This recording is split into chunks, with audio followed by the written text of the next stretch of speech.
आप देख रहे हो जॉनस पर आपके साथ मैं आंचल श्रीवास्तव। आज बात उस बनारस की जिसे मोक्ष की नगरी कहा जाता है, आस्था की राजधानी कहा जाता है। लेकिन इसी काशी से आई एक तस्वीर ने न सिर्फ इतिहासकारों को बल्कि आम समाज को भी झकझोर के रख दिया है।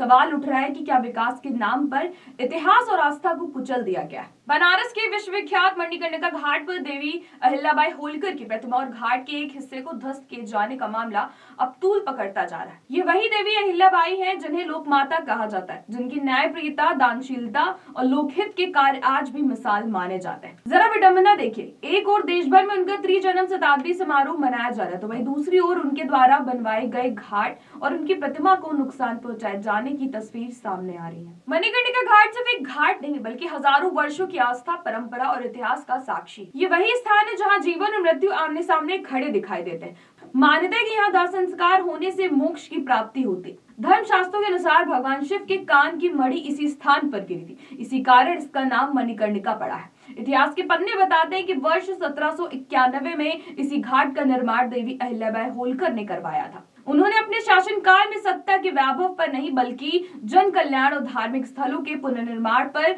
ध्यान दिया। काशी से लेकर सोमनाथ तक उनके योगदान को आज भी सम्मान के साथ याद किया जाता है। लेकिन आज वही मणिकर्णिका घाट विवाद के केंद्रों में है। तारकेश्वर महादेव मंदिर के समीप देवी अहिल्याबाई की प्रतिमा और घाट का एक हिस्सा ध्वस्त किए जाने पर बनारस से इंदौर तक विरोध की आवाजें उठ रही हैं।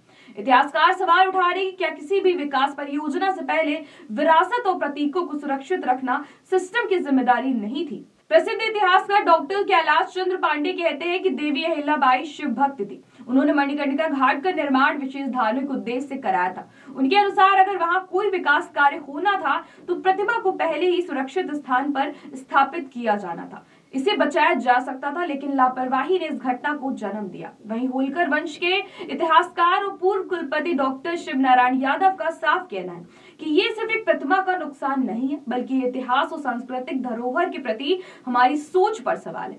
उनका मानना है कि संरक्षण के बजाय ध्वस्तीकरण चिंता का विषय है। सरकारी पक्ष की बात करें तो मणिकर्णिका घाट के पुनर्विकास की योजना जुलाई 2023 में ही शुरू हो गई थी, जब प्रधानमंत्री नरेंद्र मोदी ने इसका शिलान्यास किया था। ये परियोजना रूपा फाउंडेशन कोलकाता के सहयोग से लगभग 29,350 वर्ग मीटर क्षेत्र में चल रही है। योजना के तहत घाट पर शवदाह से निकलने वाले धुएं के लिए चिमनी, बाढ़ से बचाव और आधारभूत सुविधाओं के लिए विकास का कार्य प्रस्तावित है। लेकिन बड़ा सवाल यही है, क्या विकास और विरासत एक दूसरे के विरोधी हैं? क्या योजना बनाते समय इतिहास, आस्था और प्रतीकों को नजरअंदाज किया गया?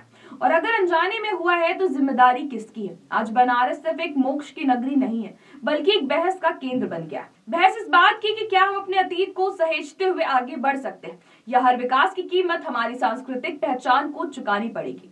तो ऐसी देश और दुनिया की बड़ी खबरों पर नजर रखने के लिए आप जुड़े रहिए जॉनस के साथ। नमस्कार।